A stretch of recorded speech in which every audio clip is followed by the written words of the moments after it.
I think it's safe to say that Jesus was a bit misunderstood. I think he was back then, I think he is now, and I think he has been ever since, and probably will be tomorrow as well. However, I think it's important we shed some light on this. And I know that there are folks out there who think every single word of the Bible is perfect, inerrant, infallible, as you're supposed to as a Roman American Christian. Uh, I don't necessarily believe that. However, I thought it was worth another look. So I spent last year going through the four Gospels and I wrote down every single word Jesus said in this here book. Jesus Said Stuff, Revisiting the Red Letters of Christ. And I want to talk about today this time when the Pharisees were asking his disciples why Jesus kept such bad company. He would hang out with tax collectors who everybody hated. He hung out with prostitutes and all other people who, were not respected, especially by the Pharisees and the religious folk of the time. But Jesus said, he said, it is not the healthy who need a doctor, but the sick. I have not come to call the righteous, but sinners. But go and learn what this means. I desire mercy, not sacrifice. Now, this I find to be a little contrary to the gospel of Roman American Christianity, which takes the Romans road, cherry picks 4 verses from the book of Romans that Paul wrote to the church at Rome. And then it offers up this scenario that we're in right now, which is really bad interpretation of everything Jesus ever said. But here's where we are. Now, Jesus said, I didn't come to call the righteous, but sinners. Now, the Romans road and Roman American Christianity will have you believe there are none who are righteous. Even draws from one of Psalms when Paul is complaining about something, or David is complaining about something or other, and said, there is none righteous, no, not one. And Paul reiterates that no one is righteous. And Paul has some issues. I don't get into him too much in this book, but he had some issues and was a bit of an extremist. I mean, before he was a Christian, when his name was Saul, and he was just a Roman who, although Jewish, he was you know, Gentilified or whatever. But he was a Roman citizen, and he would persecute Christians. I don't know if he ever killed one himself, but he stood by when Stephen got stoned to death and, held the cloaks for those who were doing the stoning to not get any blood on them or anything. And so rather extreme, especially for this time. Back then, maybe not so much. They killed a lot of people for whatever reason they wanted to back then. But when he became a follower of Christ, he got even, uh, more extreme on the other side and started elbowing out the other disciples who Jesus actually chose. And, he Paul has more words in the Bible attributed to him than Jesus does. So, I mean, he's really the cornerstone of Christianity, Roman American Christianity as we know it, especially. But Jesus says, I have not come to call the righteous, but sinners. Now, when he says the righteous there, it kind of for me says that's a thing, you know? And later on, and he talks about what a good man does, you know? And for me, this does point to the fact that there are righteous people. There really are. Roman American Christianity, you're not allowed to believe that. You have to believe that every single human being you meet, no matter how much you love them, no matter how much you respect them or look up to them, you have to believe they're going to hell and they deserve it. And it's really unfortunate because that is not the message of Jesus Christ. Absolutely not. And when Jesus says this, that he came for the sinners, he did. He was hanging out with those who were at their wits' end, people who had been ostracized, people who were being taken advantage of, and people who needed this extraordinary kind of love that he was able to show and share with people.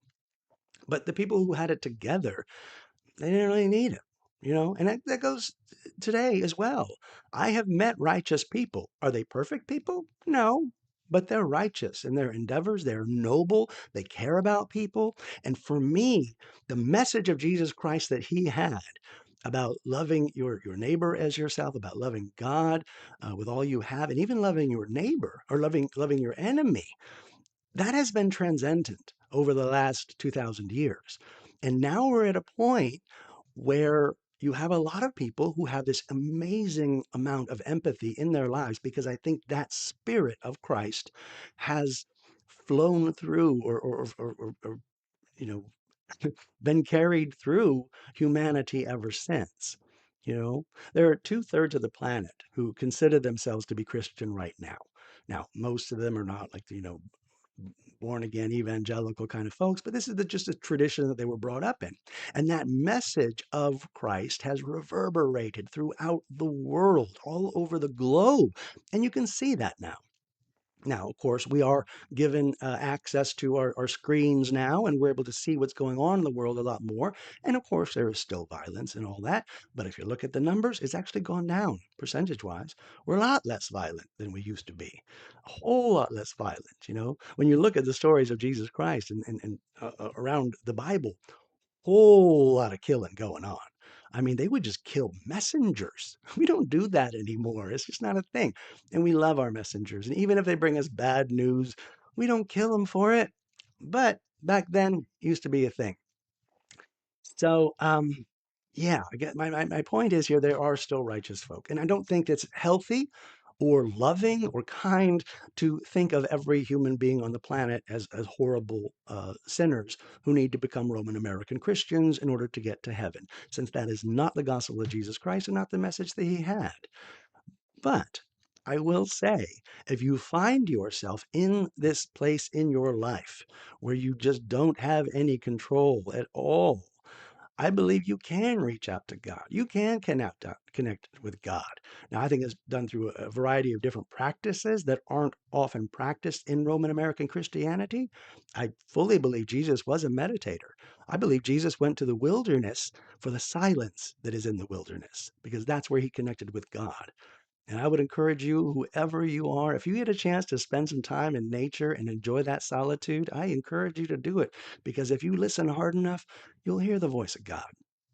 You will. It's a still small voice and it's very, very silent for those who don't want to hear it. But it does give you a sense of calm and connection and feeling of purpose when you're able to connect and cultivate a relationship with your creator. Righteous people, I think, can do that because they feel purposeful in what they do. They feel loving in what they give, and they exist. They're real. It's a real thing, this whole righteousness thing. Otherwise, Jesus wouldn't have mentioned it so much. But he did say, seek righteousness. And some people don't do that at all, obviously. A lot of people don't.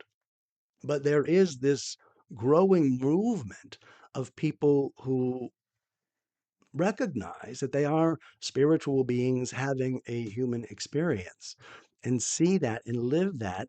And they bring the light of Christ to them, even though they're not followers of Roman American Christianity. You know, even though they don't venerate the Bible above God, they still love God, even though they don't, believe all the doctrines or repeat the Nicene Creed every week to state that these are the boundaries of God, the limitations of God. The only way you can connect with God are through these variable story points that we've got, even though they don't believe any of that stuff. Even if they may not even believe that Jesus was born of a virgin or that he died and rose again or whatever. However, they have been touched by the Spirit of God. It happens. It really, really does, at least what I've seen. But I think they're there. But for those of us who are the sinners, we need a little help sometimes. And it's there for you. I believe that you can pray and you can feel assurance and you can be guided by the divine. But you got to open yourself to it. That's basically the gist of it from what I get from this. But I'm just a human being who's still trying to find my way as well. And this is just the way that I interpret that because I just uh, I just can't live my life believing a lot of the Christian tenets, and I can't live my life looking at every person as a sinner who's destined to go to hell. I just can't do that, especially since Jesus didn't tell me to. So, um, I thank you for those of you who are righteous out there, or those of you who are seeking to do good in the world and seeking to love your God, to love other people, and to spread that love across the world. I know you're there. I see you. I love you. I appreciate you. And thank you for doing your thing. And I will also say there are Roman American Christians, people who believe every single tenet of Roman American Christianity, and they love God with all their heart, mind, body, and strength. And they do love their neighbor as themselves.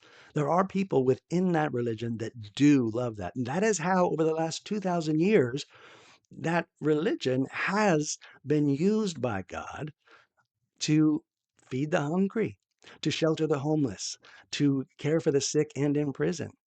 Because most of the hospitals we had up until, few decades ago or so, were created by the church.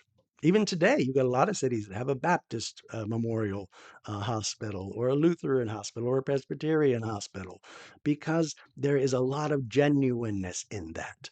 And even though I and a lot of other people don't agree with all the tenets and all the doctrines and all the dogma, I got to give props to those Christians who carry all of that religious weight on their shoulders and still show up to love. It happens. So thank you for those of you who are opened to God using you and being this vessel of love that you are meant to be, because that's ultimately why we're here. The message that Jesus repeated more than anything, even more than this, forgiving the sinners and all that kind of stuff, was love each other. That was it. All four gospels. Well, in the synoptics, he says love each other. John, he says love one another. But either way, if you are trying to in any way share this your religion with other people, and you're not exuding love, I don't know how successful you're going to be. I mean, yeah, you can scare people into your religion. It's been done a lot over the last couple thousand years. But if you show love and you allow that to flow through you, that's going to be so much more magnetic. That's going to draw people to find out, what is it about you that's different? Because, not everybody shows love. Not everybody's righteous. Obviously, there's a lot of people out there who are really messed up, who are really lost, and they deal with emotional issues and mental issues, physical issues, and spiritual issues. And, we cultivate selfishness in this society, and we cultivate a lot of really bad habits, really a lot of hateful habits. But we also cultivate love. It does happen. And I'm excited to see it happen. So if you see it happen, then jump on in. And if you don't see it happening, well, then you're supposed to bring it. That's what I think anyway. So if you're interested in reading Jesus Said Stuff, you can get a paperback wherever you find books pretty much, or you can go to my website, stevemc.xyz, and you can read it for free. It's a PDF. Just click on this here cover on the front page, and you can read it for free. Okay. It's also on Audible if you want to listen to it. If you like my voice, then that'd be fantastic. But I think it's time that we revisit these words of Jesus Christ, shed some of our religious sacraments where it's capable, and open up to truly loving the creator of everything we will ever experience. Because I think that's a big part of the reason why we're here. So, anyway, have a lovely day, and be well.